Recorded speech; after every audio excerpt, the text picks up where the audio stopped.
안녕하세요. 말씀의 검 에스더입니다.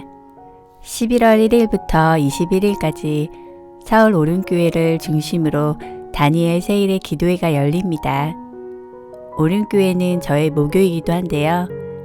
21일 동안 함께하는 기도의 능력에 저도 놀라운 체험을 경험했습니다. 올해도 저는 이 기도에 참여해서 기도의 단을 쌓으려고 합니다. 그리고 앞으로 기도회에서 받은 은혜를 함께 나누려고 합니다. 11월 2일 2일차에 강사로 오신 박철현 선교사 이야기를 나눕니다. 박철현 선교사는 일본 선교를 준비하던 중 한 영상을 보고서 충격을 받았습니다. 우연히 보게 된 TV 다큐멘터리에서 말레이시아 원주민들이 병든 딸을 제물로 바치는 장면이었습니다. 원주민들의 정령신앙은 그 딸의 아까운 목숨을 빼앗아갔습니다. 그곳에는 악습과 우상숭배에 빠져 있었습니다. 박철현 선교사는 곧장 안정적인 목사직을 내려놓고 말레이시아 정글로 향했습니다.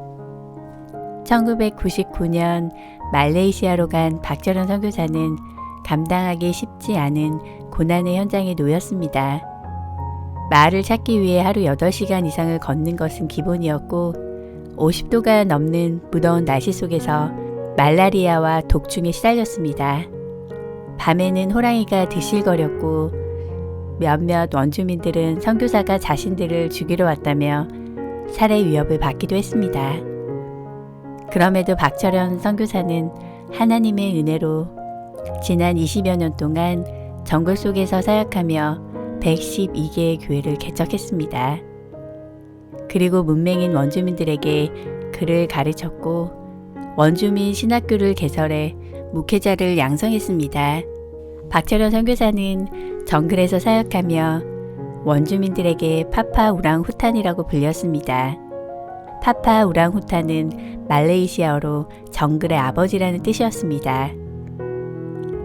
박철현 선교사는 원주민들을 향해서 이렇게 말했습니다.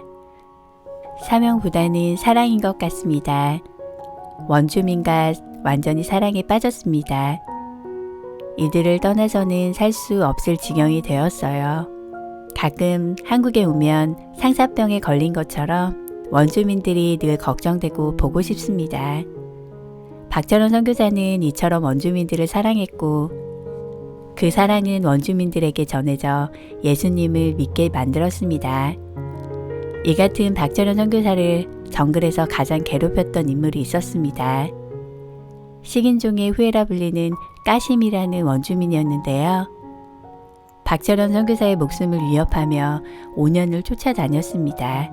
하지만 어느 날 까심이 폐병으로 쓰러졌다는 소식이 전해졌습니다. 박철현 선교사는 까심을 찾아가 기도해줬고 까심의 병은 씻은 듯이 나았습니다. 그러자 까심은 폐병으로 죽을 수밖에 없는 자신의 생명을 살렸다면서 하나님을 믿고 교회를 세우는 선교의 동역자가 되었습니다. 이후 박철현 선교사는 대장암에 걸리고 다리가 부러져도 하나님의 은혜로 회복되었습니다.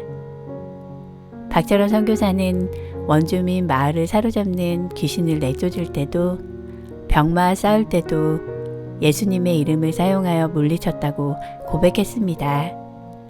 그 무엇보다 예수의 이름의 능력을 놀라웠다고 했습니다.